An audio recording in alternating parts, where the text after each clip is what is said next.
സാധാരണഗതിയിൽ നിപ്പ വന്നത് അദ്ദേഹത്തിൻ്റെ ഭാഷയിൽ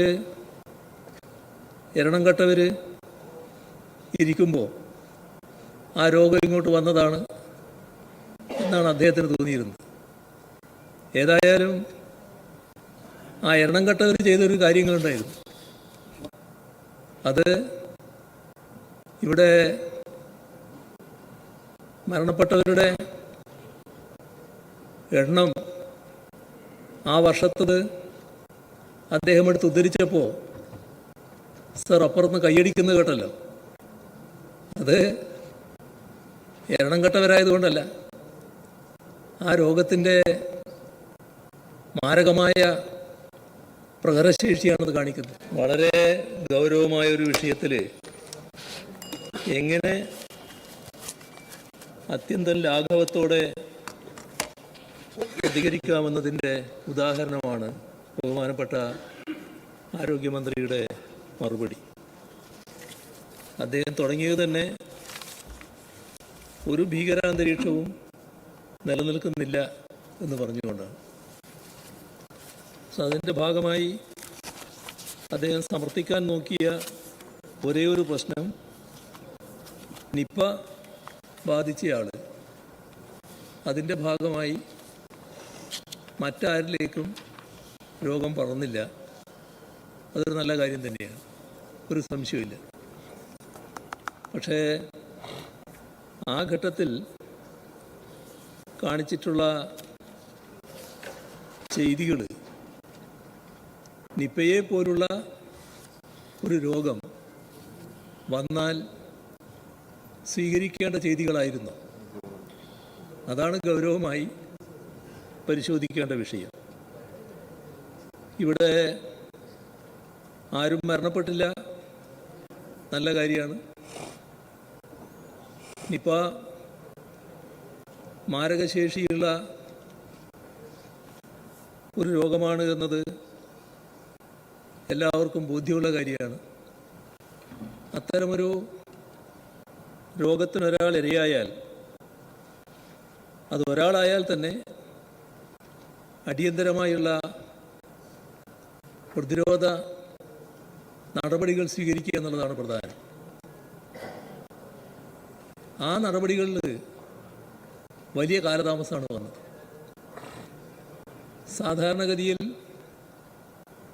നിപ്പ വന്നത് അദ്ദേഹത്തിൻ്റെ ഭാഷയിൽ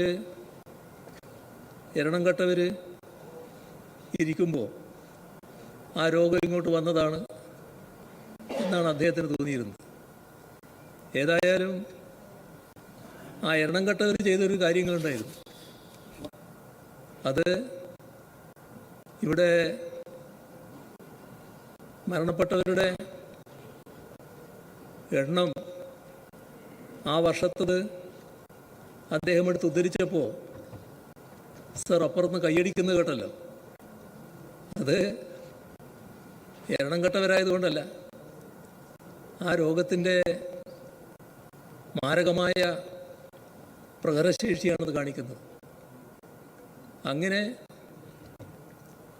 സംഭവിച്ചപ്പോൾ നാടാകെ പ്രതിരോധത്തിൻ്റെ ഭാഗമായി അണിനിരന്നിരുന്നു. തുടർന്ന് എല്ലാ ഘട്ടത്തിലും നാം സ്വീകരിച്ച പ്രതിരോധ നടപടികളുണ്ട്. ആ പ്രതിരോധ നടപടികൾ ഒരു ഘട്ടത്തിലും സർക്കാർ മാത്രമെന്ന നിലയിലായിരുന്നില്ല, എല്ലാവരും കൂടിയായിരുന്നു. എല്ലാവരും ചേർന്നുകൊണ്ടായിരുന്നു. എല്ലാവരെയും ഒന്നിച്ചണിനിരത്തൽ ഇതിലേറ്റവും പ്രധാനമാണ്. ആ തരത്തിൽ തന്നെയുള്ള ഇടപെടലുകൾ തുടർച്ചയായി നടന്നതാണ്.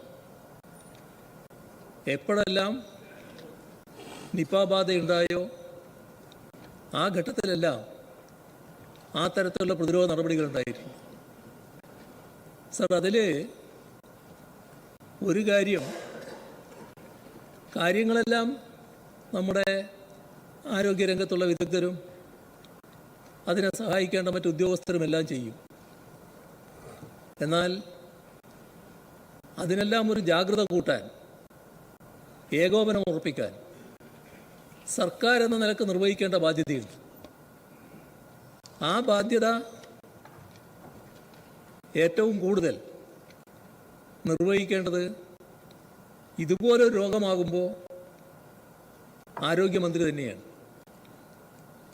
കഴിഞ്ഞ കാലങ്ങളിലെല്ലാം എപ്പോഴൊക്കെ നിപ്പ വന്നോ ആ ഘട്ടത്തിലെല്ലാം ആരോഗ്യമന്ത്രി തൊട്ടടുത്ത മണിക്കൂറാവില്ല, ചിലപ്പോൾ അവിടെ ഉണ്ടാവില്ലല്ലോ, ഇവിടുന്ന് അവിടെ എത്തേണ്ടി വരുമല്ലോ. എന്നാൽ ഇവിടുന്ന് എത്താനുള്ള ആ സമയം മാത്രം അവിടെ എത്തുകയും എല്ലാ പ്രവർത്തനങ്ങൾക്കും ഏകോപനം നടത്തുകയും എല്ലാറ്റിനെയും ഏകോപിപ്പിക്കാൻ ശ്രമിക്കുകയും ചെയ്തിട്ടുണ്ട്. സർ, ഇവിടെ എത്ര ദിവസം എടുത്തു ബഹുമാനായ ആരോഗ്യമന്ത്രി ഈ പറയുന്ന നിപ്പ ബാധിച്ച കോഴിക്കോടെത്താൻ? എന്തിനാണ് അത്രയും ദിവസം എടുത്തത്?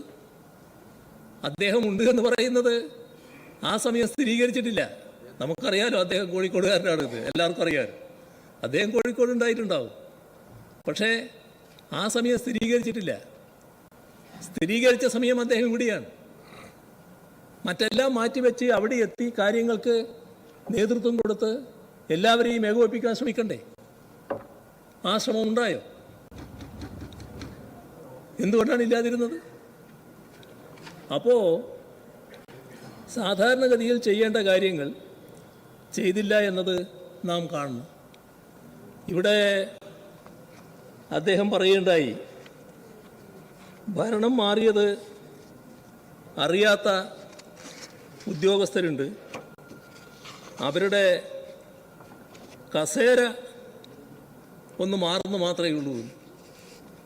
സർ, അത് ഇപ്പോഴെല്ലാവരും മനസ്സിലാക്കിയിട്ടുള്ള കാര്യമാണ്. സർ, കഴിഞ്ഞ മെയ് 18-നാണല്ലോ ഈ ഗവൺമെൻറ് അധികാരത്തിൽ വരുന്ന സത്യപ്രതിജ്ഞ നടന്നത്.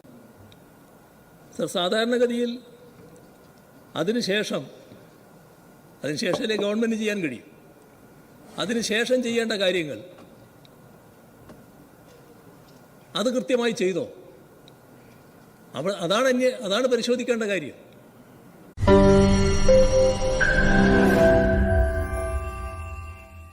ലോകത്തെവിടെയായാലും ഏത് സമയത്തും 24 വാർത്തകളും ഓഗ്മെന്റഡ് റിയാലിറ്റി പാക്കേജുകളും എക്സ്പ്ലെയിനറുകളും വിശദമായി കാണാൻ ഞങ്ങളുടെ യൂട്യൂബ് ചാനൽ നിങ്ങൾക്ക് സബ്സ്ക്രൈബ് ചെയ്യാം.